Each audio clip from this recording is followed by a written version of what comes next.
മൂന്നാമത്തെ ഉപായം. പ്രത്യക്ഷമപ്യവസ്തുത്വാത് വിശ്വം നാസ്ത്യമലേ ത്വയി രജ്ജു സർപ്പൈവ വ്യക്തം ഏവമേവ ലയം വ്രജാം. ഈ 4 ശ്ലോകങ്ങളും അതിൻ്റെ അർത്ഥവും നന്നായി പഠിച്ചാൽ തന്നെ കടന്നുകൂടാം. കാരണം ഈ 4 ഉപായമാണ്. ഇതിലേതിലെങ്കിലും ഒന്നിൽ വീണ് കിട്ടിയാൽ രക്ഷപ്പെട്ടു. അഷ്ടാവക്രഗീതയൊക്കെ പതിവായിട്ട് രാവിലെ എഴുന്നേറ്റ് കുറച്ച് പാരായണം ചെയ്ത് അതൊന്ന് മനനം ചെയ്താൽ ഇതുറയ്ക്കും. കഴിഞ്ഞോണെ അങ്ങനെ പറഞ്ഞാൽ ഞാൻ വിട്ടേ. ചെയ്തോ ചെയ്തില്ലയോ എന്ന് എനിക്കറിയില്ല. പ്രത്യക്ഷമപ്യവസ്തുത്വാത് വിശ്വം നാസ്ത്യമലേ ത്വയി രജ്ജു സർപ്പൈവ വ്യക്തം ഏവമേവ ലയം വ്രജാം. രജ്ജു സർപ്പഃ ഇവ വ്യക്തം വിശ്വം പ്രത്യക്ഷമപി അവസ്തുത്വാത് അമലേ ത്വയി ന അസ്തി ഏവമേവ ലയം വ്രജ. രജ്ജു സർപ്പഃ ഇവ,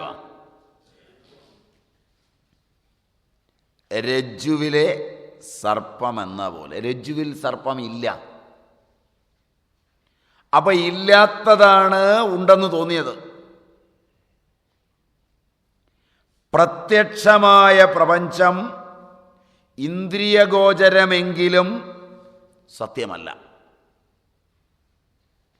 രജ്ജു സർപ്പം എന്ന പോലെ പ്രത്യക്ഷമായ ഈ പ്രപഞ്ചം, പാമ്പിനെ പ്രത്യക്ഷത്തിലാകേണ്ടത്, പാമ്പില്ലാന്ന് പിന്നീട് അറിഞ്ഞത്. അതുപോലെ പ്രത്യക്ഷമായ ഈ വിശ്വം ഇന്ദ്രിയഗോചരമാണെങ്കിലും സത്യമല്ല. അവസ്തുത്വാത്,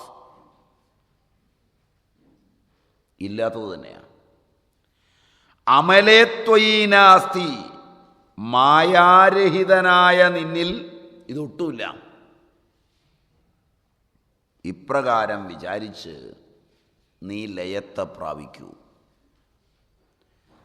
ഇന്ദ്രിയങ്ങളെ കൊണ്ട് അറിയുന്നു എങ്കിലും, ഇവിടെ കണ്ണുകൊണ്ട് കാണപ്പെടുന്നു എങ്കിലും, കയറിൽ കണ്ട പാമ്പെന്ന പോലെ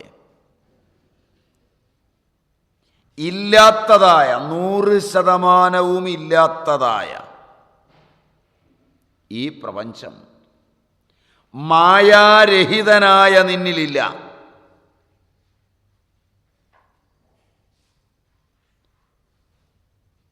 നിന്നിലില്ല എന്ന് പറയുമ്പോൾ അതിൻ്റെ പുറകിലൊരു മായാരഹിതനുണ്ട്. അമലേ, ശുദ്ധനായ നിന്നിൽ, മലം ഇല്ലാത്ത നിന്നിൽ, അഴുക്ക് പിടിക്കാത്ത നിന്നിൽ. ഒരഴുക്കേ ആകെ പിടിച്ചിട്ടുള്ളൂ, ബാക്കിയൊന്നും അഴുക്കല്ല. പഞ്ചഭൂത സഞ്ചിതമാണ് ശരീരം. ശരീരത്തിൽ പഞ്ചഭൂതങ്ങളാകുന്നവയൊക്കെ പറ്റിപ്പിടിക്കുകയുള്ളൂ, വേറൊന്നും പറ്റിപ്പിടിക്കില്ല. ആഭ്യന്തരമായും ബാഹ്യമായും ഉണ്ടാകുന്നതൊക്കെ പഞ്ചഭൂത സഞ്ചയങ്ങൾ തന്നെയാണ്. ഈ ഭൂതതന്മാത്രകളാകുന്ന അഴുക്ക് ഉണ്ടാകുന്നത് അത്രയും ബോധത്തെ മറച്ചിരിക്കുന്ന ആവരണം കൊണ്ട് തന്നെയാണ്, അവിദ്യ കൊണ്ട് തന്നെയാണ്. അവിദ്യ കുറയുമ്പോൾ ബാഹ്യവും ആഭ്യന്തരവുമായ അഴുക്കുകളും കുറയും.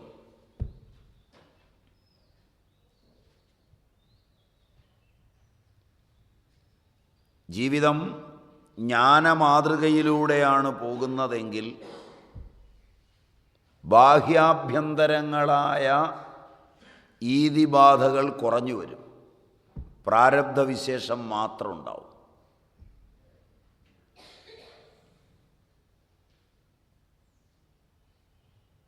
അതുകൊണ്ടാണ് ഏതെല്ലാം ചുറ്റുവട്ടങ്ങളിൽപ്പെട്ടാലും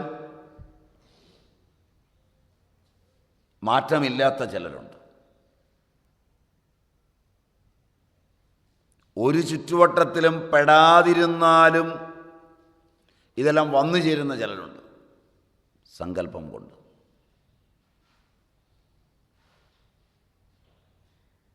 എല്ലാം എല്ലാവരെയും തേടി പിടിക്കുന്നില്ല.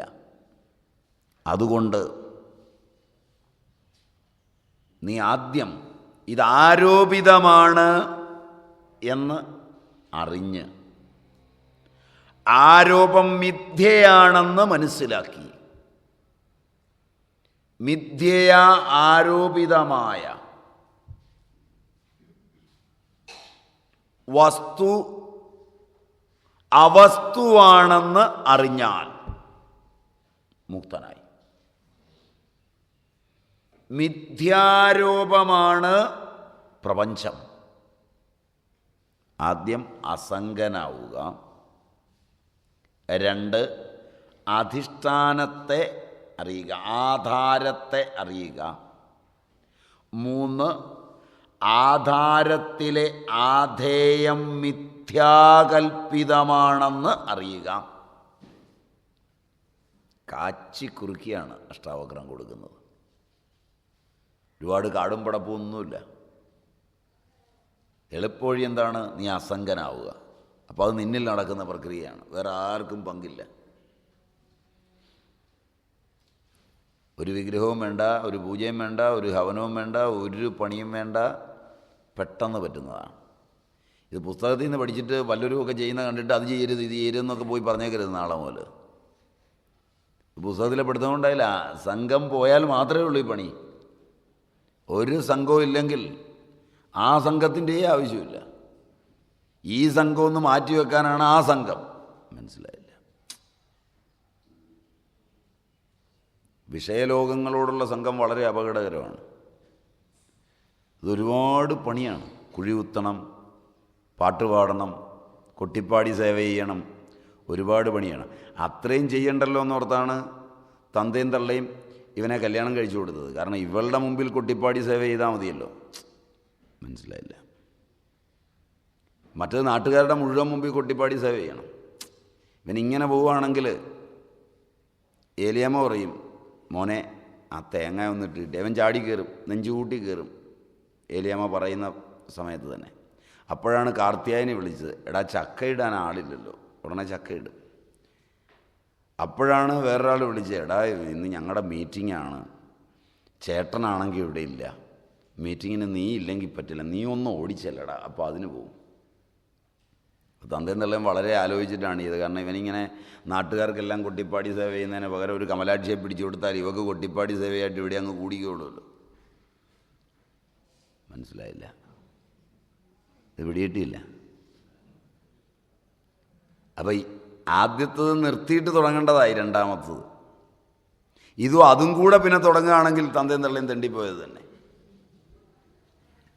മനസ്സിലായില്ലേ? എന്തോ പറഞ്ഞു തോന്നുന്നു ആരോ.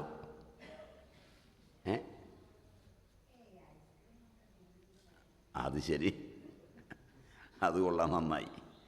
അപ്പോൾ അതുകൊണ്ട് നാട്ടുകാരുടെ കാര്യങ്ങളിലെല്ലാം കൂടെ വ്യാപൃതനാകാതെ മനസ്സൊന്ന് ഏകാഗ്രമാക്കാനാണ് ഇത്. അതും പോയി എങ്കിൽ തന്റെ തള്ളയൊന്നും നിർബന്ധിക്കില്ല. യാതൊരു സംഘവുമില്ലാത്തവനെ ഒരാളും നിർബന്ധിക്കില്ല.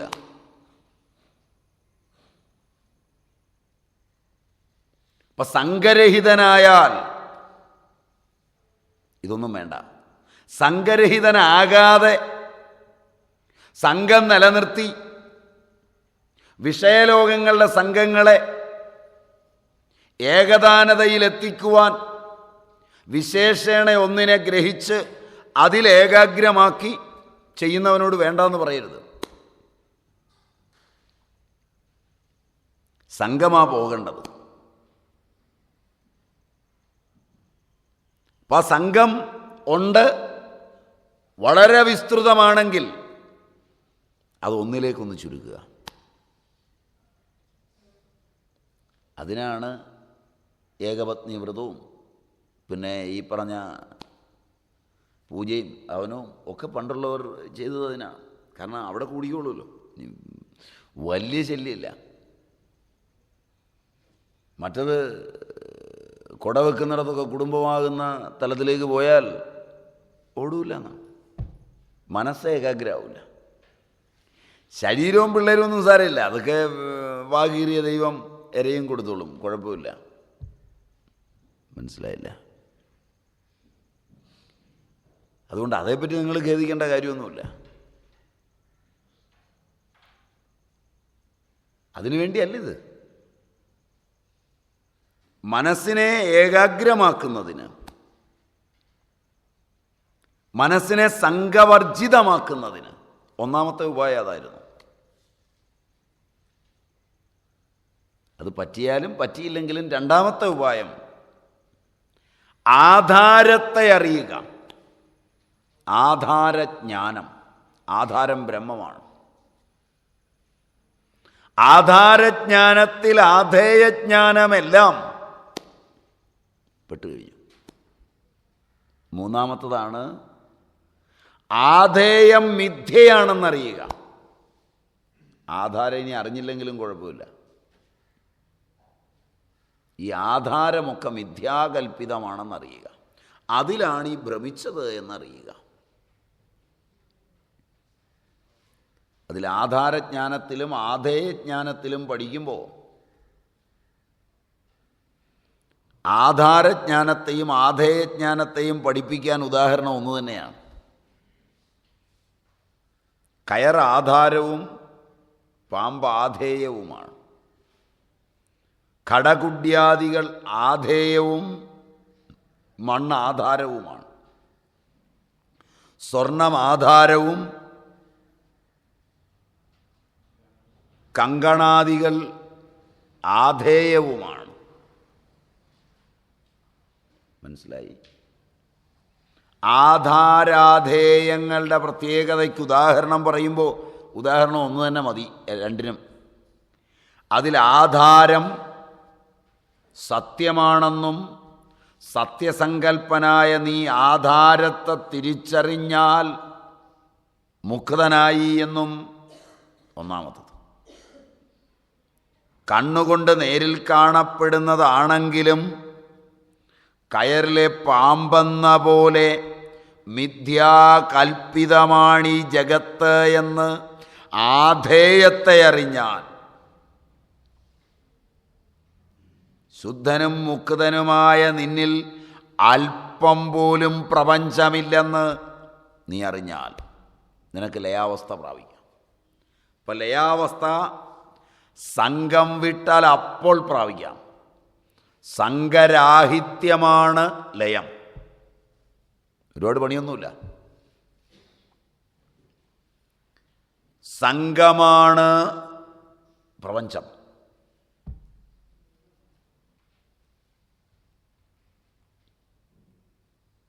സംഘം കൊണ്ടുണ്ടായ ശരീരത്തിലേക്ക് ബോധം വരുമ്പോൾ ശരീരം എൻ്റെയാണെന്ന മമതയുണ്ടായാൽ ശരീരങ്ങളോട് മമതയുണ്ടാവും.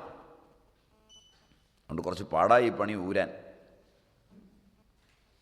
ഇതൊക്കെ പഠിക്കുമ്പോൾ ആ ഒരു സാധനം ഇതിൻ്റെ അണ്ടർ കറണ്ടായിട്ട് കിടപ്പുണ്ട്. ആകാശം പരിണമിച്ച് വായുവായും വായു ജലം അഗ്നിയായും അഗ്നി ജലമായും ജലം പൃഥ്വിയായും സൂക്ഷ്മ സ്ഥൂല പഞ്ചഭൂതങ്ങളായി ചേർന്ന് അവയെ പഞ്ചീകരിച്ച് സംഘാതമായ ശരീരത്തിൽ കടന്നുകൂടി അത് ഞാനാണെന്ന മമതയുണ്ടായിക്കഴിഞ്ഞാൽ ഇതര ശരീരങ്ങളിലെ പഞ്ചഭൂതങ്ങളിലെല്ലാം ഞാനെന്ന് ഭ്രമിക്കുമ്പോൾ ശരീര താതാത്മ്യാധ്യാസത്തിൻ്റെ ലോകങ്ങളിലൂടെ അനിയന്ത്രിതമായി സഞ്ചരിക്കുന്നവനെ തിരിച്ചു വിളിക്കാൻ ബോധത്തിന് പണിപ്പാടാണ്.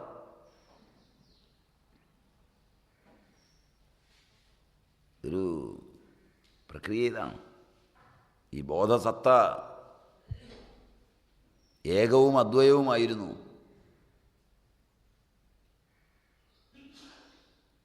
അത് അഭാഗ്യം കൊണ്ട്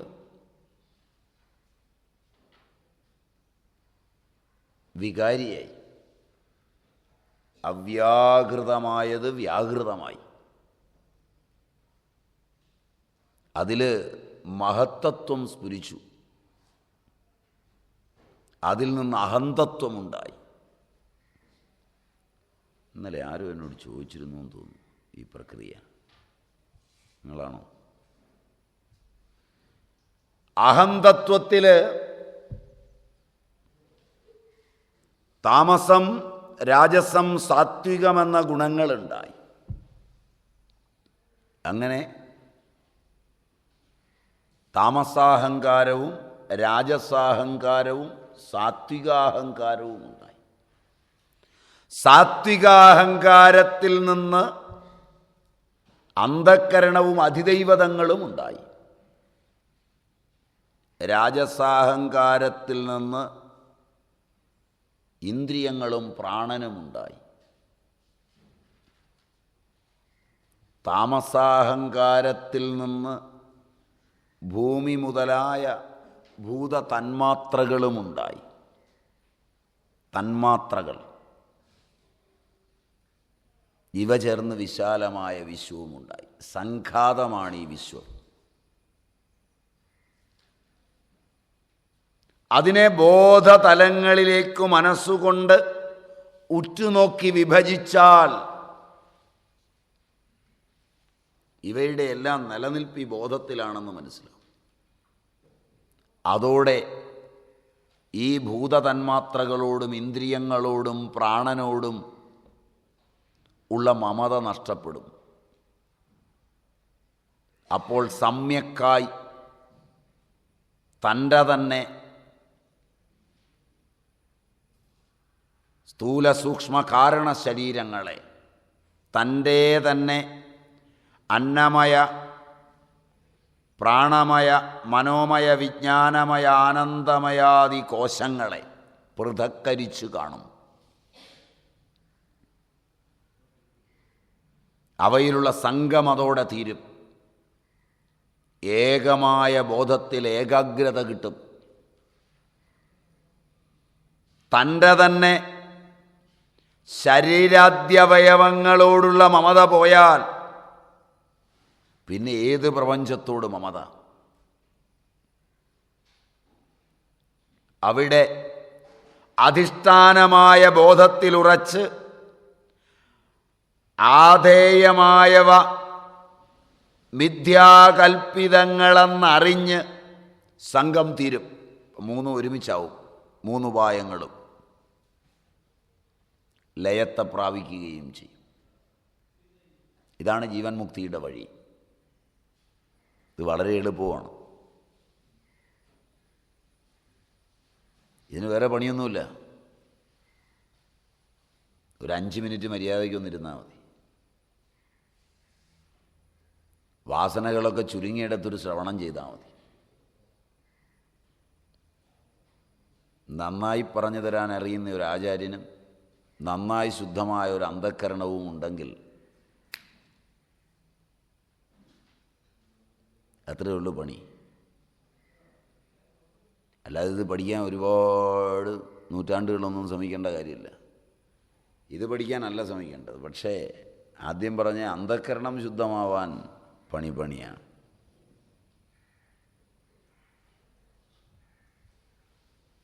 അത് കുറച്ച് ക്ലിഷ്ടമാണ്. പിന്നെ അവിടെ എത്തി ആചാര്യനെ കണ്ടെത്താൻ അത് അതിലും പണിയാണ്.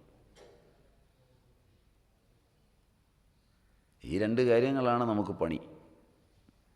ബാക്കിയൊന്നും വലിയ പണിയൊന്നുമല്ല. ഭാഗ്യം കൊണ്ട് മാത്രമേ കിട്ടുള്ളൂ.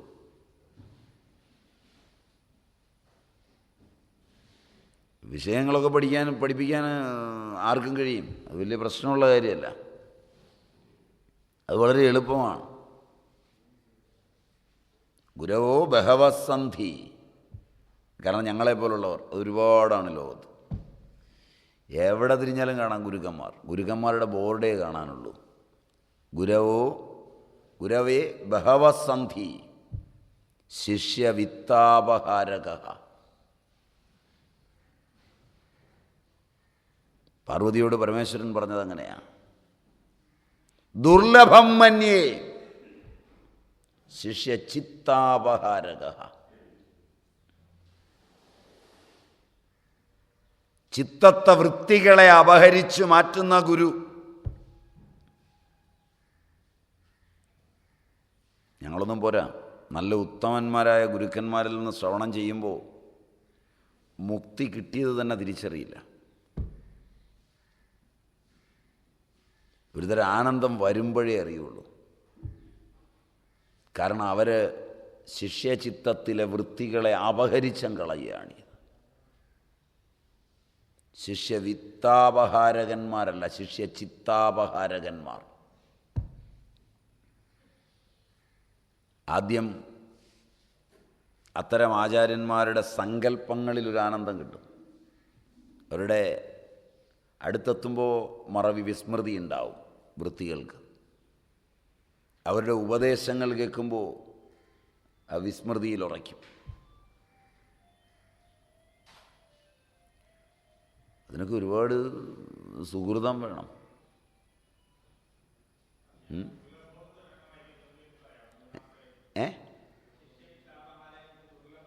അതിൻ്റെ ഇടയ്ക്ക് ഒരു ചെറിയ സാധനം ഞാൻ ഇന്നലെ പറഞ്ഞ പോലെ ഞാനൊരു പൊടിക്കൈ ചെയ്യുകയാണ് ചെയ്തത്.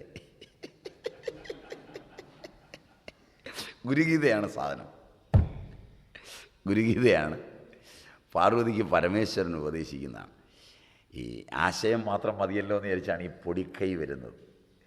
പണ്ടും ഈ പൊടിക്കൈ ചിലയിടത്തൊക്കെ ഇല്ലെങ്കിൽ പറ്റില്ല. കാരണം എന്ന് വെച്ചാൽ അത്ര ഇപ്പോൾ ഓർമ്മയെ കിടപ്പുള്ളൂ. അപ്പോൾ പിന്നെ അതിൽ കൂടുതൽ ഓർക്കാൻ ശ്രമിച്ചാൽ ബാക്കിയും കൂടെ മറക്കും. അതുകൊണ്ട് ഞാൻ ഓർമ്മിക്കാൻ വേണ്ടി ഒന്നും ശ്രമിക്കാറില്ല. അതായത് ഗുരവോ ബഹവസന്ധി ശിഷ്യ വിത്താപഹാരക. അതിൻ്റെ ഇടയിലൊരു ചെറിയ സാധനമുണ്ട്. അത് കഴിഞ്ഞാണ് ദുർലഭം മന്യേ ശിഷ്യ ചിത്താപഹാരക. അത് ചിലപ്പം ഇടയ്ക്ക് എപ്പോഴെങ്കിലും ഓർമ്മ വരും. ഓർമ്മ വന്നാൽ പിന്നെ ഞാൻ നിങ്ങൾക്ക് പറഞ്ഞുതരും. പറഞ്ഞുതരാതിരിക്കില്ല. എവിടെയെങ്കിലും ഇങ്ങനെ ചെറുത് വിട്ടിട്ടുണ്ടെങ്കിൽ ഉറപ്പായിട്ട് നിങ്ങൾക്ക് തീരുമാനിക്കാം. അതിനകത്തൊരു നമ്പറുണ്ട്. ചെറിയ നമ്പരൊക്കെ ഇല്ലെങ്കിൽ ഈ ഭൂമിയിൽ ജീവിക്കാൻ ഒരല്പം പാടല്ലേ.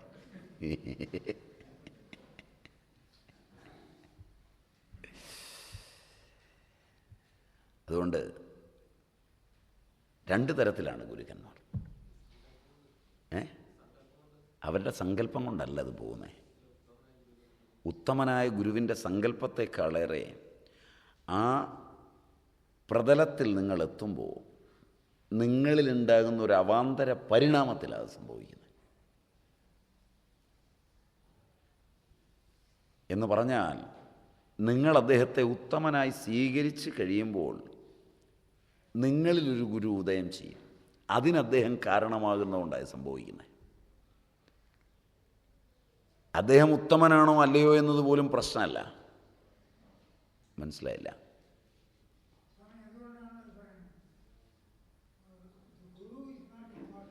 Not important. Note important is very important. Very important. അതൊരു സത്യമാണ്. കാരണം നിങ്ങൾ അദ്ദേഹത്തെ എങ്ങനെ നിങ്ങളുടെ മനസ്സിൽ പ്രതിഷ്ഠിക്കുന്നു എന്നുള്ളതാണ് പ്രശ്നം.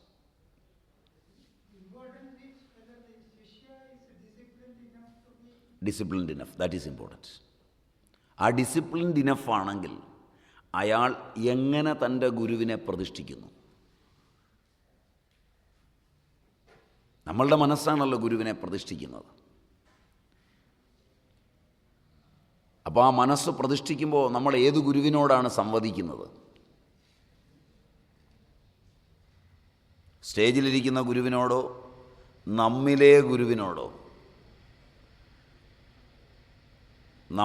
നമ്മുടെ വാസനയുടെയും സങ്കല്പങ്ങളുടെയും ആധിക്യത്തിൽ അതിലേക്ക് സ്റ്റേജിലിരിക്കുന്ന ഗുരുവിനെ കൂടെ വലിക്കാൻ ശ്രമിക്കുകയോ നമ്മുടെ ആഗ്രഹത്തിൻ്റെ തലങ്ങളിലേക്ക് അയാൾ ഉയർന്ന തലങ്ങളിലേക്ക് ഉയരാൻ ശ്രമിക്കുകയോ രണ്ടും ചെയ്യാം.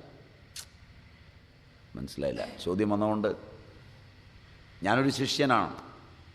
ഞാൻ എൻ്റെ ഗുരുവിൻ്റെ അടുക്കലെത്തി അദ്ദേഹത്തിൻ്റെ അറിവിൻ്റെ സങ്കല്പങ്ങളും ആ ലോകങ്ങളും എനിക്ക് ഉപയുക്തമാകുമാറ്, എൻ്റെ വാസനാജാലങ്ങൾക്ക് ഉപയുക്തമാകുമാറ്, എൻ്റെ ലൗകിക വ്യവഹാരങ്ങൾക്ക് ഉപയുക്തമാകുമാറ്, എൻ്റെ ലൗകികങ്ങളായ ആവശ്യങ്ങളിലേക്ക് ഉപയുക്തമാകുമാറ് അവയിൽ പൂർണ്ണമായ അറിവുള്ളവനാണെന്ന് വിചാരിക്കുന്ന ഞാൻ, അവയൊന്നുമല്ല അദ്ദേഹത്തിൻ്റെ അറിവ്.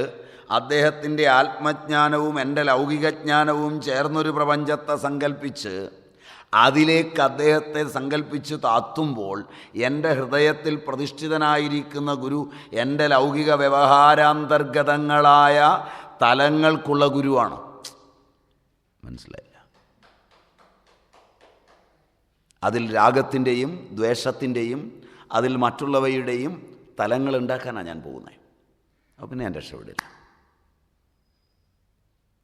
മറിച്ച് അദ്ദേഹത്തിൻ്റെ ഔന്നത്യത്തിൻ്റെ തലങ്ങളിലേക്ക് എൻ്റെ ബോധത്തെ കയറ്റിക്കൊണ്ടുപോകാൻ ആഗ്രഹിച്ച് എൻ്റെ ഹൃദയത്തിൻ്റെ സംസ്ഥാപകമായ സിംഹാസനത്തിൽ അദൃശ്യനായ അദ്ദേഹത്തെ പ്രതിഷ്ഠിച്ച് എൻ്റെ തെറ്റുകൾ പൊറുക്കേണമേ എന്ന് ആ എൻ്റെ ഹൃദയാദിനാഥനായ ഗുരുവിനോട് പേർത്തും അപേക്ഷിച്ച് പൂർണ്ണതയുടെയും കേവലതയുടെയും തലങ്ങളിലിരിക്കുന്ന അദ്ദേഹത്തെ ആരാധിക്കുമ്പോൾ ഞാൻ അങ്ങോട്ട് ഉയരുകയെന്ന്. അവിടെയാണ് ഇതിൻ്റെ കളി. അതായി ഈ അറിവിൽ കിട്ടുന്നത്. അതിന് അസംഗവും ആധാരജ്ഞാനവും ആധേയമിഥ്യത്വജ്ഞാനവും കിട്ടുമ്പോൾ മൂന്നും ഒരുമിച്ചാൽ ഗംഭീരായി, ഓരോന്നായാൽ ഗംഭീരായി. ആധേയങ്ങളെല്ലാം മിഥ്യയാണെന്ന്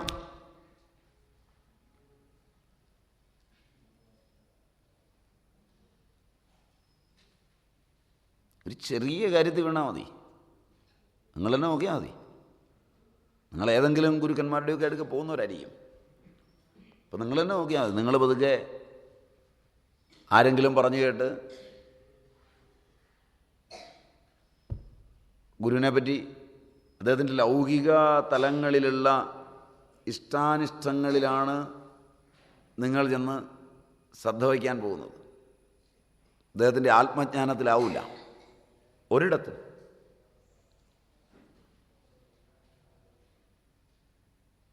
അപ്പോൾ അദ്ദേഹത്തിന് നല്ല പൂ പോലുള്ള ഇഡലിയാണ് ഇഷ്ടം എന്ന് എവിടുന്നോ പറഞ്ഞു കേട്ടു. മിക്കവാറുമുള്ള ഗുരുക്കന്മാർക്ക് അങ്ങനെ ഒരു ഇഷ്ടം ഉണ്ടാവില്ല. ഒരു ഏരിയയിൽ ചെന്ന് കഴിഞ്ഞാൽ അവരൊരു ഇഷ്ടം പറഞ്ഞ് അവിടുത്തെ ജനത്തെ കളിപ്പിച്ചിട്ടുണ്ടാവും. വേറൊരു ഏരിയയിൽ ചെന്നാൽ വേറൊരു ഇഷ്ടം പറഞ്ഞ് കളിപ്പിച്ചിട്ടുണ്ടാവും. മറ്റൊരിടത്ത് ചെന്നാൽ മറ്റൊരെണ്ണം പറഞ്ഞ് കളിപ്പിച്ചിട്ടുണ്ടാവും. ഇവർ തമ്മിൽ എപ്പോഴെങ്കിലും കണ്ടുമുട്ടുമ്പോഴാണ് തെണ്ടിപ്പോകുന്നത്. ഇവൻ 5 കൊല്ലം ഇയാൾക്ക് മാമ്പഴം കൊടുക്കാൻ വേണ്ടി തൃശ്ശിനാപ്പള്ളിയിൽ പോയി മാമ്പഴം ചുവന്നുകൊണ്ട് കൊടുത്തതാണ്. അപ്പോഴാണ് വേറൊരു ഏരിയയിലുള്ള ശിഷ്യൻ വരുമ്പോൾ പറയുന്നത് അങ്ങേർക്ക് മാങ്ങയെ ഇഷ്ടമല്ല, അത് കണ്ടാൽ അങ്ങേര് ദൂരെ കളയും. ഇവർ തമ്മിൽ കണ്ടുമുട്ടുമ്പോഴാണ് ഇത്രയും കാലം ഈ മാങ്ങ ചുമക്കാൻ പോയത് ഇങ്ങനെ കളിപ്പിച്ചു എന്ന് ശരിക്കും മനസ്സിലാകുന്നത്. അപ്പോൾ ഇങ്ങനെയുള്ള ചെറിയ ഇഷ്ടമായിട്ടാണ് കളിയുന്നത്. അപ്പോൾ ഇയാൾക്ക് പൂ പോലെ ഇഡലി ഇഷ്ടമാണെന്ന് ആരോ ഒരാൾ പറഞ്ഞു കേട്ടാണ് പൂ പോലുള്ള ഇഡലിയും കൊണ്ടില്ലുന്നത്.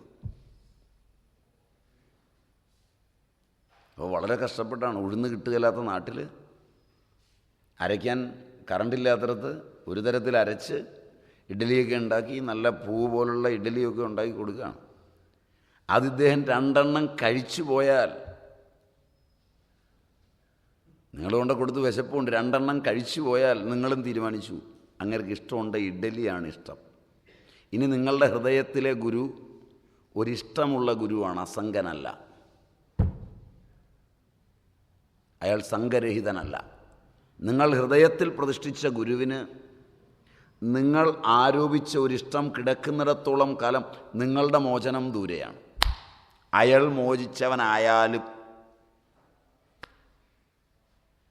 മനസ്സിലായില്ല? പാരസ്പര്യം ഇഷ്ടാനിഷ്ടങ്ങളുടെ ലോകമേ അല്ല. എല്ലാ ഇഷ്ടാനിഷ്ടങ്ങളും വെല്ലുന്ന ഹൃദയത്തിൻ്റെ സ്ഥാനമാണ്. അത് ശിഷ്യനിലും ശിഷ്യന് ഗുരുവിലും സ്വാധീനമുണ്ട്. അച്ഛന് മകനിലും മകൻ അച്ഛനിലും സ്വാധീനമുണ്ട്. പാരസ്പര്യം ആത്മാവിൻ്റെ ചക്ഷുസ്സാണ്. അതിൽ ഈ ഇഷ്ടങ്ങൾക്കൊന്നും പ്രസക്തിയില്ല. അഹൈതുകമായി ഉണ്ടാകുന്നതാണ് പാരസ്പര്യം. അതിന് ഹേതുവില്ല. അവിടെ കൊടുക്കലിനും വാങ്ങലിനും ലൗകികങ്ങളായ സ്നേഹങ്ങൾക്കുമൊന്നും പ്രസക്തിയില്ല. അതിനതീതമായ അഹൈതുകമായ കൃപയുടേതാണത്.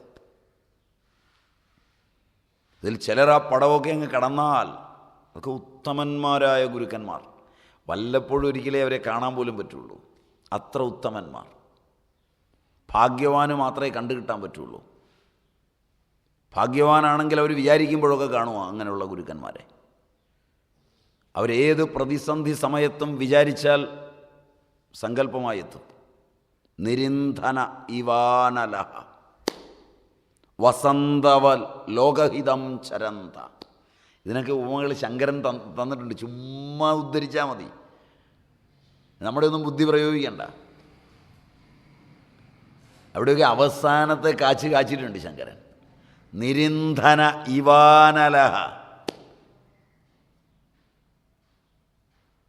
ഇന്ധനം കത്തിത്തീർന്ന് മൂടിക്കിടക്കുന്ന കനൽ പോലെ. വസന്തവൽ ലോകഹിതം ചരന്ത, വസന്തം ലോകഹിതത്തിന് ചരിക്കുന്നത് പോലെ ചരിക്കുന്നവർ.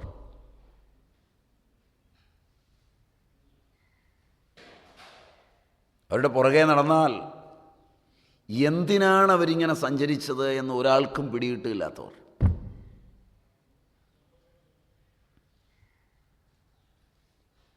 അവർ വല്ലതുമൊക്കെ പറയുമ്പോൾ എന്തിനാണ് പദങ്ങൾ ഉപയോഗിച്ചതെന്ന് കേൾക്കുന്ന മാത്രയിൽ തോന്നാതിരിക്കുകയും കുറച്ച് കഴിയുമ്പോൾ ആ പദമനുസരിച്ചാണ് ആ ഗുണമെനിക്ക് കൈവന്നത് എന്ന് ബോധ്യമാവുകയും ചെയ്യുന്നവർ.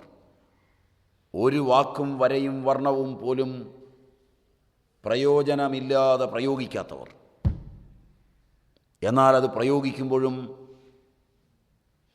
ഒരാൾക്കും അപ്പോൾ തന്നെ അതിൻ്റെ പ്രയോജനം മനസ്സിലാക്കി എന്തെങ്കിലും വാങ്ങേണ്ടി വരാത്തവർ. അങ്ങനെയുള്ളവരെയൊക്കെ കാണുക എന്ന് പറയുന്നത് ആയുസ്സിലെ ഏറ്റവും വലിയ ഭാഗ്യമാണ്. അവരാണ് ഗുരുക്കന്മാർ. എന്തിനാണ് അവരാ വാക്കുപയോഗിച്ചത്? എന്താ അങ്ങനെ പറഞ്ഞേ? ഒരുപാട് ചർച്ചയൊക്കെ നടന്നു. അതപ്പോൾ പറയാൻ കൊള്ളുന്നതായിരുന്നില്ല, പറയണ്ടായിരുന്നു. വീട്ടിലെത്തിയപ്പോഴാണ് ഇതാ അതിൻ്റെ അനുഭവം കിടക്കുന്നു. ഞാൻ ഇത്രയും പ്രതീക്ഷിച്ചില്ല. ആ പോട്ടെ, ഞാൻ അവിടെ ഇരുന്ന് ഒരുപാട് തർക്കിച്ചതാണ്. ഞാൻ ഒരുപാട് അദ്ദേഹത്തെ ദുഷിച്ചു പറഞ്ഞതാണ്. ഇനി മറ്റുള്ളവരോട് ഇന്ന് പറയാൻ നിവൃത്തിയില്ല ഇങ്ങനൊരു സംഭവം ഉണ്ടെന്ന്. ആരും അറിയണ്ട. അപ്പോൾ പോലും തൻ്റെ വാക്ക് അപ്രസക്തമാകാത്ത മഹാപുരുഷന്മാർ, വാക്കു മനസ്സാണെന്നറിഞ്ഞവർ.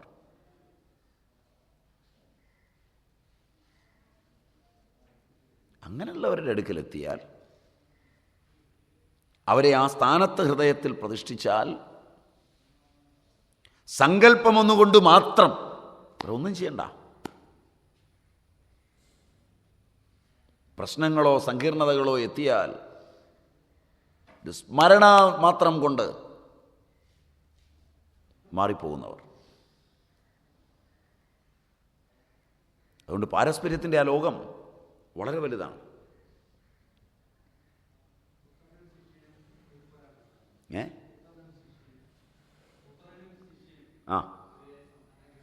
ഒരുപോലെയാണ്.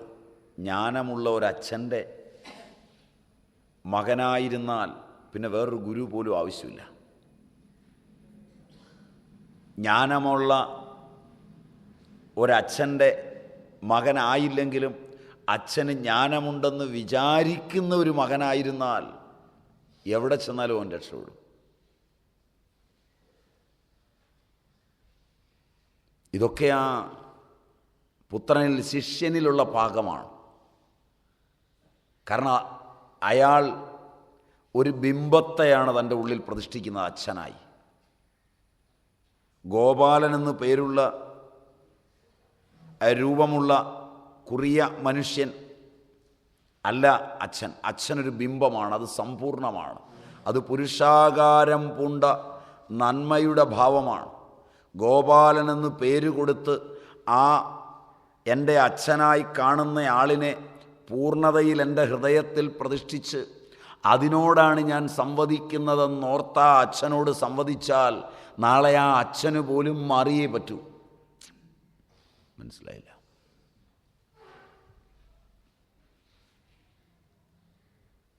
അല്ലാതെ നമ്മൾ ഇടപെടുന്ന വ്യവഹാരത്തെക്കാളൊക്കെ കൂടിയതാണ് ഈ പണി.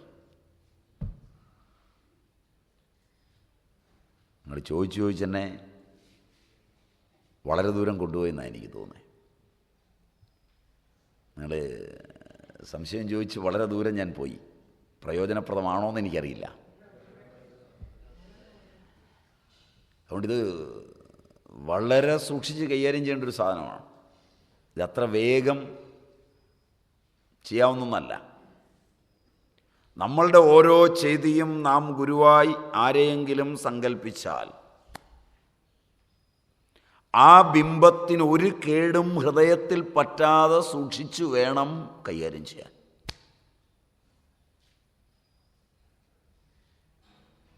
അത്രയും പഠിച്ചാൽ മതി.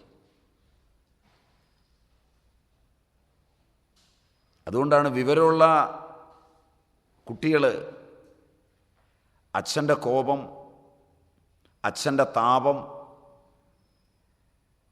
അച്ഛനിൽ നിന്ന് വരുന്ന വികലങ്ങളായ വാക്കുകൾ, ഇവയൊന്നും കാണുക, കേൾക്കുക, അവയെക്കുറിച്ചറിയുക എന്നതിന് താല്പര്യമേ കാണിക്കാതെ തൻ്റെ ഹൃദയത്തിൽ അതിനെ പരിശുദ്ധമായി സൂക്ഷിക്കാൻ കുട്ടിക്കാലം മുതൽ ഇഷ്ടപ്പെടും.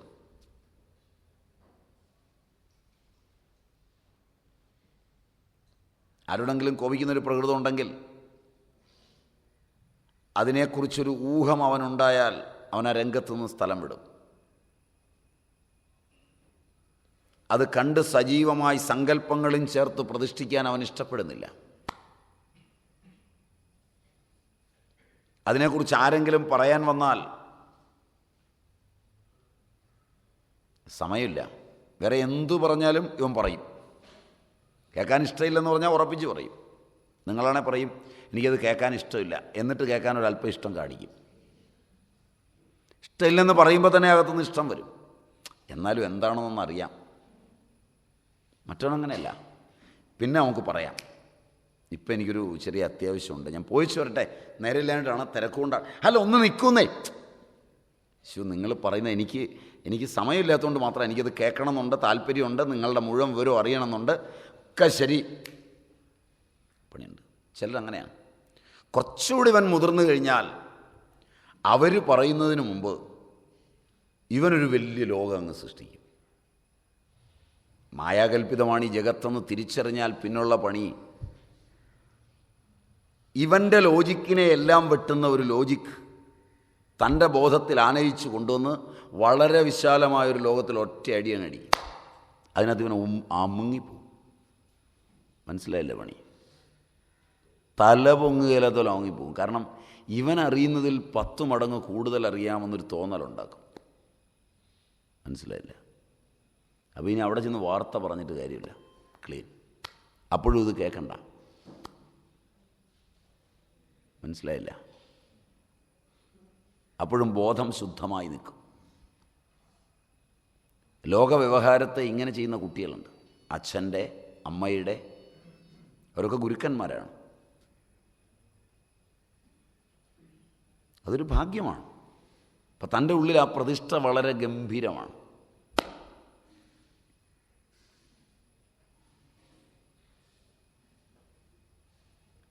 ഒരു പോറലുമില്ലാത്തതായിരിക്കണം ഹൃദയത്തിലെ പ്രതിഷ്ഠ.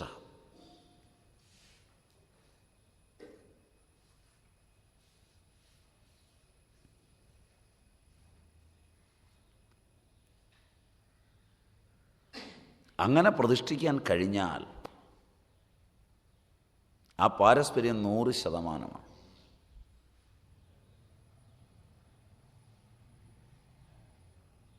അങ്ങനെ ഈ വഴി പറ്റൂ.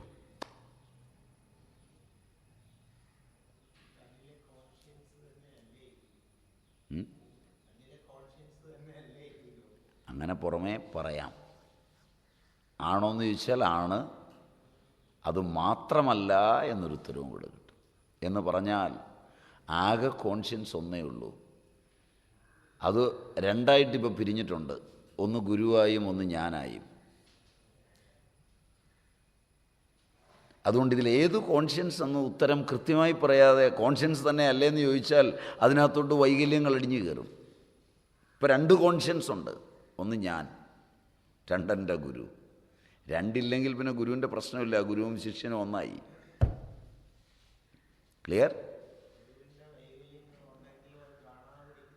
അങ്ങനെ വൈകല്യങ്ങളുണ്ടെങ്കിലും എന്നൊരു ചോദ്യമില്ല. വൈകല്യങ്ങളുണ്ടെങ്കിലും, ഞാൻ മുമ്പ് പറഞ്ഞതിൽ വൈകല്യങ്ങളുണ്ടെങ്കിലും എന്നൊരു ക്വസ്റ്റ്യൻ ഇല്ല.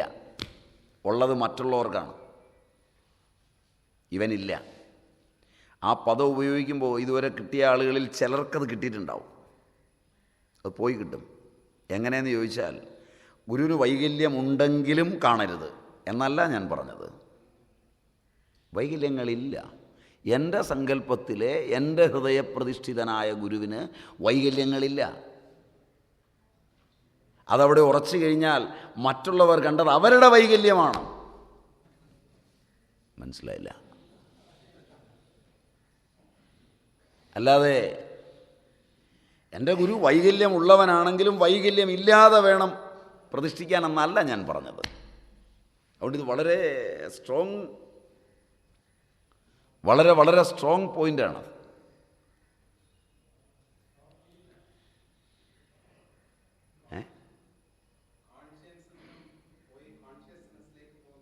അതെ, 100% അതെ. അതുകൊണ്ടാണ് ഞാൻ ആ രണ്ടും തമ്മിലുള്ള ഡിഫറൻസ് പറഞ്ഞത്.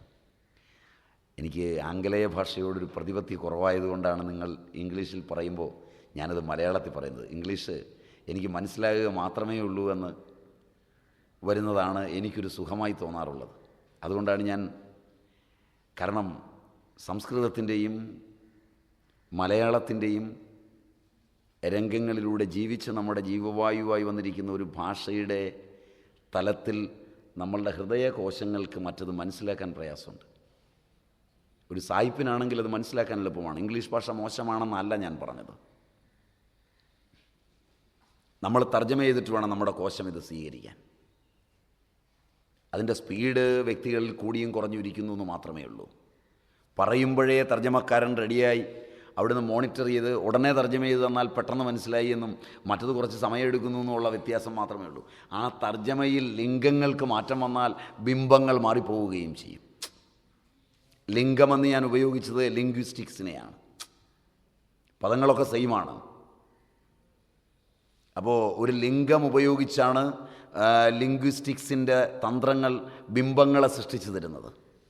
അപ്പോൾ ഒരു പദം എന്നിലുണ്ടാക്കുന്ന ബിംബമുണ്ട്.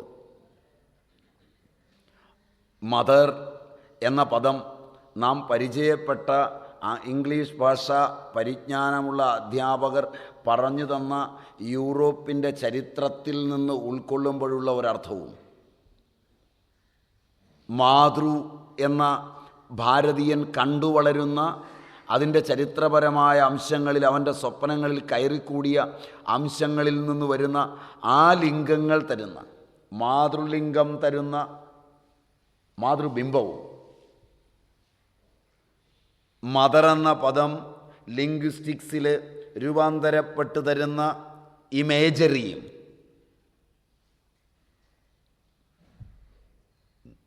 രണ്ടാണ്.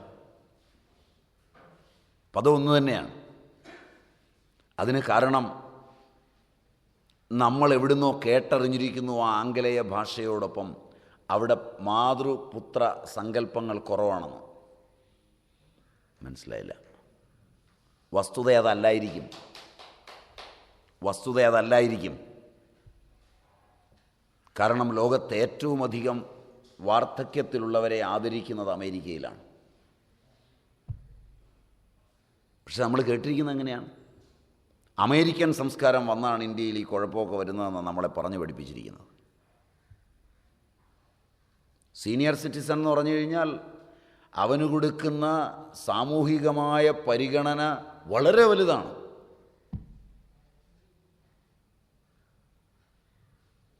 പക്ഷെ നമ്മുടെ മനസ്സിൽ കിടക്കുന്ന ബിംബത്തിന് അനുകൂലമായ നമ്മളത് രൂപാന്തരപ്പെടുന്നത്. മനസ്സിലായില്ല?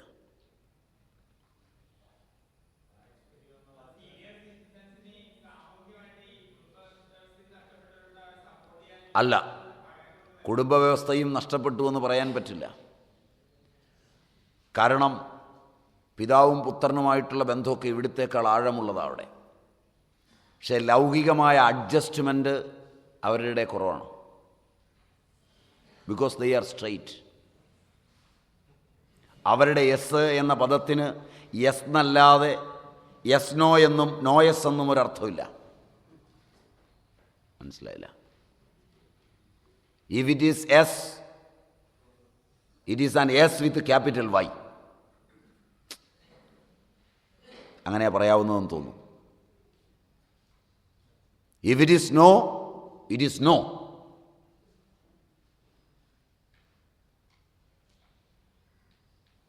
നമ്മളെ സംബന്ധിച്ചിടത്തോളം ഉണ്ണാം, വേണ്ട. ചോറുണ്ണാമെന്ന് വേണ്ടല്ലോ. ആ വേണ്ട എന്ന് 7 പ്രാവശ്യം പറയുമ്പോഴും 7-നകത്തും ആവാമെന്നൊരു ധ്വനിയുണ്ട്. നോ, നമ്മുടെ വേണ്ട എന്നത് വേണ്ടണമാണ്.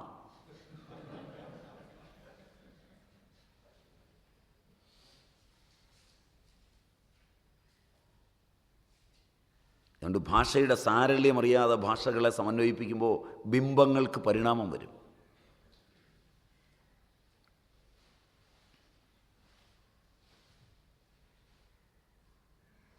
പദങ്ങൾക്ക് വലിയ അർത്ഥമൊന്നുമില്ല. അതൊന്ന് ഓഫ് ചെയ്യാൻ പറഞ്ഞു, ആ സാധനം ഒന്ന് ഓഫ് ചെയ്യാൻ പറഞ്ഞു. അതെവിടുന്ന് തന്നെ കയറി വന്നു.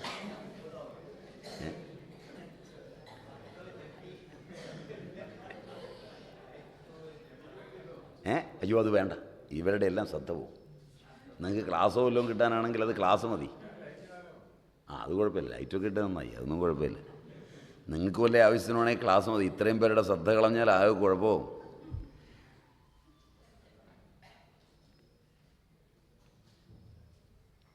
അപ്പോൾ എവിടെയാണ് പറഞ്ഞുകൊണ്ടിരുന്നത്?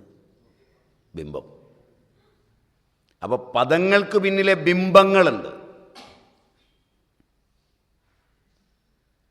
പദങ്ങൾക്ക് 1000 അർത്ഥം ഉണ്ടാവും. പക്ഷേ അത് ഹൃദയത്തിലേക്ക് ആനയിക്കുന്ന ബിംബം ഒന്നേ ഉണ്ടാവുള്ളൂ.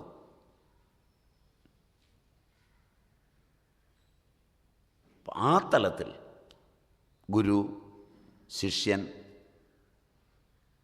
ഇതൊക്കെ ഓരോ ബിംബങ്ങളെ തരുന്നുണ്ട്. അതെ, പദം മാത്രമായിട്ട് എടുത്താൽ അതിനർത്ഥമില്ല. കാരണം ഒരുപാട് അർത്ഥമുണ്ട്. ഒരു പിടി അർത്ഥമുണ്ട് ഒരു പദത്തിന് തന്നെ. അപ്പോൾ പദം ഏത് ബിംബത്തെ കൊണ്ടിരുന്നു എന്നുള്ളതാണ് അതിൻ്റെ ശരിയായ അർത്ഥം. മനസ്സിലായില്ല?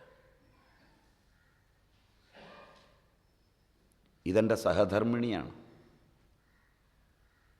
എന്ന് പറയുമ്പോഴുള്ള അർത്ഥവും, ഇതെൻ്റെ ഭാര്യയാണ് എന്ന് പറയുമ്പോഴുള്ള അർത്ഥവും, ഇതെൻ്റെ പാതിമയാണ് എന്ന് പറയുമ്പോഴുള്ള അർത്ഥവും,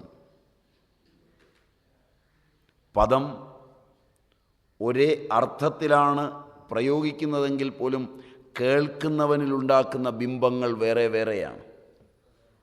റൈറ്റ്? എന്താടാ മുഞ്ഞി കഴുകിയിട്ട് വാ എന്ന് പറയുന്നതും മുഖം കഴുകി വാ എന്ന് പറയുന്നതും 2 ഇമേജാണ് ക്രിയേറ്റ് ചെയ്യുന്നത്. മുഞ്ഞി തന്നെയാണ് മുഖം, ശരിയല്ല? മുഖവും മുഞ്ഞിയും ഒന്നല്ല. ഒന്നാണ്, പക്ഷേ ഒന്നല്ല. ഭാഷാബിംബങ്ങളെക്കുറിച്ച് പഠിച്ചാൽ ഒരുപാട് പഠിക്കേണ്ടി വരും.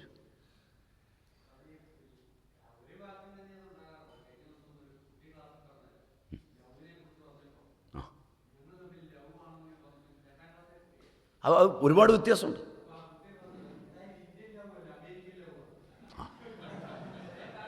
അപ്പോൾ ആ ബിംബത്തിന് വ്യത്യാസമുണ്ട്. ആ ബിംബത്തിന് ഒരുപാട് വ്യത്യാസമുണ്ട്.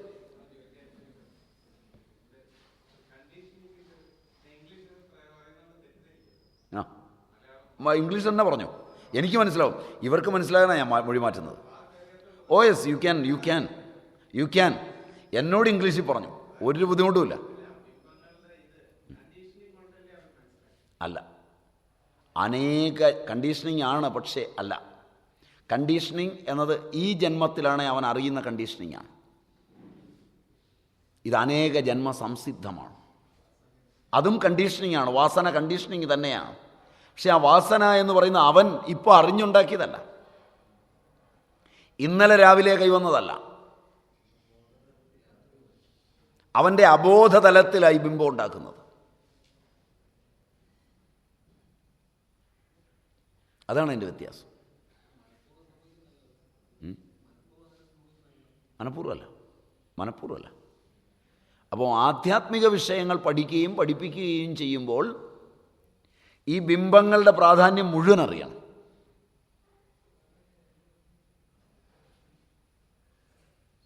ആ ബിംബങ്ങളുടെ പ്രാധാന്യത്തിലാണ് ഇത് കൈവരുന്നത്. ചില ആളുകൾ ആ പദം ഉപയോഗിക്കുമ്പോൾ എക്സാക്റ്റായിട്ട് ആ ബിംബം ഹൃദയത്തിൽ വീഴും. ചിലർ ആ പദങ്ങളൊക്കെ തന്നെയായിരിക്കും ഉപയോഗിക്കുന്നത്, പക്ഷെ ബിംബം വീണ് കിട്ടില്ല.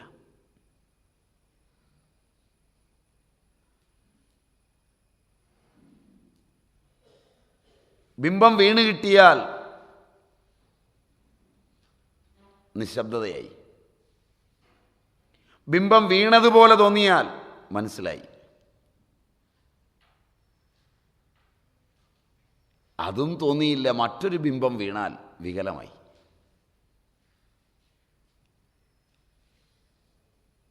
ക്ലിയറായി. ഇതാണ് എൻ്റെ പ്രത്യേകത. സാധനം ഏത് പഠിക്കുമ്പോഴും ഈ ഒരു പ്രശ്നമുണ്ട്. ആ ചേഷ്ടിതത്തിനകത്ത് എങ്ങനെ ഈ ബിംബത്തെ പ്രതിഷ്ഠിച്ചു തരുന്നു, ഇതൊരു കലയാണ്. അതിൽ അപൂർവം യോഗികളാണ് ധ്യാനയോഗികൾ.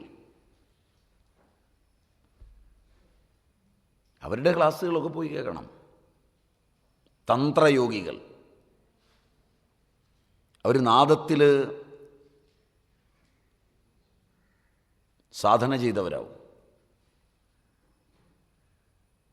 നാദം അവരുടെ പ്രാണനായിരിക്കും.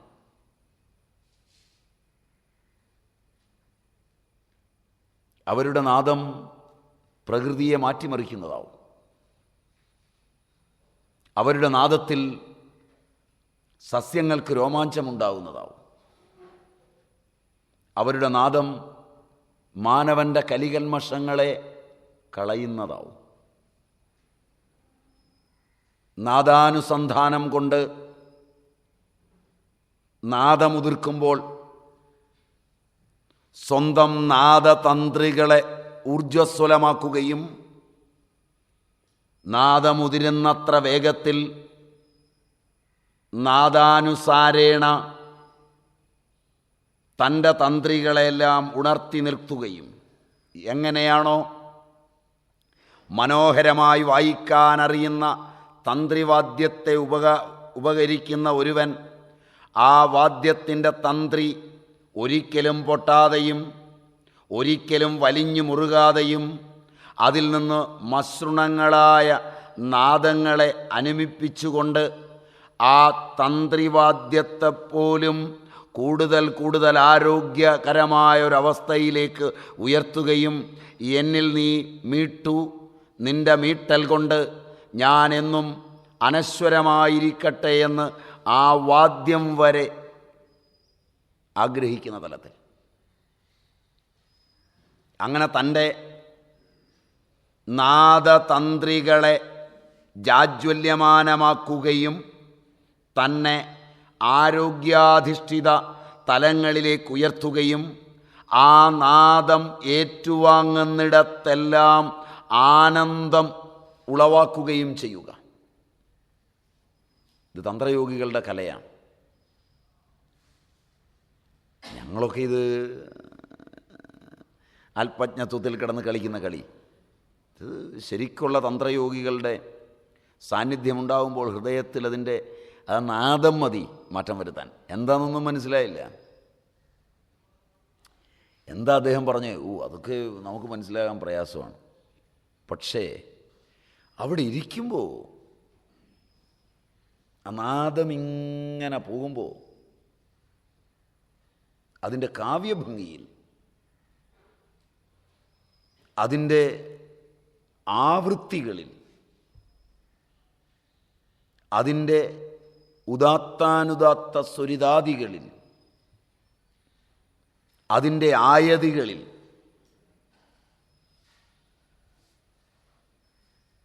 എവിടെയൊക്കെയോ പൂർവസ്മൃതികളുടെ, പൂർവാനുഭവങ്ങളുടെ, വർത്തമാന ആനന്ദത്തിൻ്റെ ഒക്കെ ലോകങ്ങൾ ഉതിരുകയും ഞാൻ അറിയാതെ പരിണമിക്കുകയും ചെയ്യുക. ചില ആചാര്യന്മാരങ്ങനെയുണ്ട്. ഭാഗ്യമുണ്ടെങ്കിൽ കാണുമെന്ന് വിചാരിക്കുക. കാരണം ചെല്ലുമ്പോൾ കയറിയിരിക്കാൻ തോന്നാതിരിക്കുക. കയറി ഇരുന്ന് കഴിഞ്ഞാൽ ആദ്യം കുറേ ക്ലിഷ്ടമാണെന്ന് തോന്നുക. ഇരുന്ന് പോയാൽ പിന്നെ ഏറ്റുപോകാൻ പറ്റാതിരിക്കുക. തന്ത്രയോഗികളുടെ കലയാണ്. ആ കലയിലൊക്കെ എത്തിപ്പെട്ടാൽ ഇരുന്നില്ലായിരുന്നെങ്കിൽ നഷ്ടമാകുമായിരുന്നു എന്ന് തോന്നുന്നു. ഞങ്ങളൊക്കെ പറയുമ്പോൾ അത്രയൊന്നും ഉണ്ടാവില്ല. ഞങ്ങളൊക്കെ ഇതിൻ്റെ ഒരു മെരട്ട് വിദ്യയും കൊണ്ട് നടക്കുകയാണ്. മറ്റേതെന്ന് പറയുന്നത് അസ്മാദൃശന്മാരായ ആചാര്യന്മാരുടെ പാദങ്ങളെ എന്നോ കണ്ടു എന്നൊരു ഗുണം.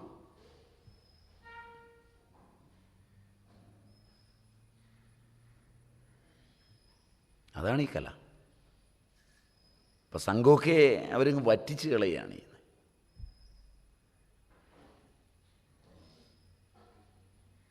ക്ലാസ്സിൽ നിങ്ങളുടെ മനസ്സ് എത്ര കണ്ട് ടർബുലൻ്റായി എന്നതല്ല ക്ലാസ്സിൻ്റെ മെച്ചം.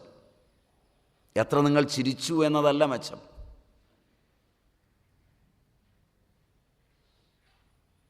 എത്ര ആശയങ്ങൾ ലൗകികങ്ങളായി എന്നതല്ല മെച്ചം. എത്ര നിങ്ങളെ അത് നിശബ്ദതയിലേക്ക് കൂട്ടിക്കൊണ്ടുപോയി എന്നതാണ് മെച്ചം.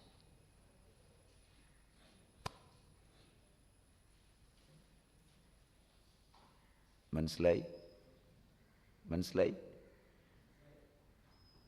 ഒരു ദിവസം മുഴുവൻ ക്ലാസ് കേൾക്കുമ്പോഴും ഒരു നിമിഷം നമ്മെ അഗാധമായൊരു നിശബ്ദതയിലേക്ക് എത്തിച്ചുവെങ്കിൽ അതിൻ്റെ ആന്തോളനം അവസാനം വരെ പോവില്ല. നമ്മുടെ വാസനയുടെ ഏത് വലിപ്പം കിടന്നടിക്കുമ്പോഴും ഇടയ്ക്കിടയ്ക്ക് നമ്മെ കൊണ്ടുപോയി വല്ലാത്ത നിശബ്ദതയിലെത്തിച്ച് പോകുന്ന അസ്മാദൃശ്യരായ ആചാര്യവര്യന്മാർ.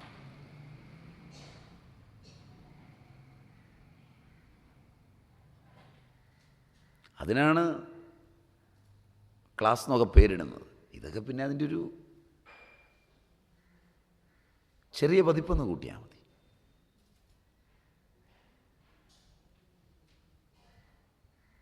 നമ്മൾ 3 എടുത്തുള്ളൂ. നിങ്ങളെന്നെ വല്ലാതെ കറക്കിയടിച്ചു. എനിക്ക് പറയാൻ ഇഷ്ടമുള്ള കാര്യങ്ങളാവുമ്പോൾ ഈ വിഷയമൊക്കെ വിട്ട് ഞാൻ ഒരുപാട് ദൂരം പോകും. അങ്ങനെയാകുമ്പോൾ കുഴപ്പമില്ല. കാരണം അഷ്ടാവക്ര ഗീത തീർന്നില്ലല്ലോ എന്നുള്ള സിലബസിൻ്റെ സംഘാടകർക്കൊരു വിഷമം വരും ചിലപ്പം.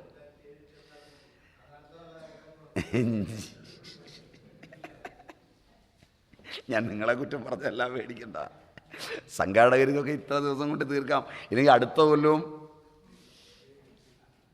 ഈ ഇഡലിക്ക് അരയ്ക്കുകയും സാമ്പാർ വെക്കുകയൊക്കെ ചെയ്യണ്ടേ.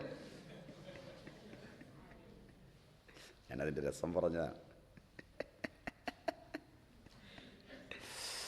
അപ്പോൾ ഇത് ഈ വർഷം മാത്രമല്ല, ചിലരൊക്കെ ലീവ് ഇല്ല, തുണ ഒരുമാതിരി ഒപ്പിച്ചെടുത്ത ലീവാണ്. ഇനി ലീവ് കിട്ടുമോയെന്നറിയില്ല. അപ്പോൾ അതുകൊണ്ട് ഈ സിലബസ് ഒന്ന് തീർത്തിട്ട് പുറത്ത് ചാടണം എന്നാണ് വിചാരിച്ചിരിക്കുന്നത്. അതുകൊണ്ട് ആരോ 1-2 പേർ എന്നോട് ചോദിക്കുകയും ചെയ്തു, തീർന്നില്ലെങ്കിൽ അവസാനത്തെ എല്ലാം കൂടെ ഒന്ന് ക്രോഡീകരിച്ച് ഒരു അത്യാവശ്യം പരീക്ഷ എഴുതാൻ പാകമാക്കി. ഇന്ന് ചോദിക്കുകയും ചെയ്തു. ഇന്നലെ ആരോ ചോദിച്ചു, 2-3 പേര് വന്ന് ചോദിച്ചു, ഇത് തീരുമോ?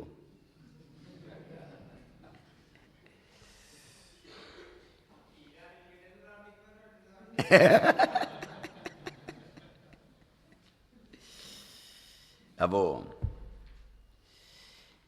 ഇനി 4-മത്തത് ഫൈനൽ.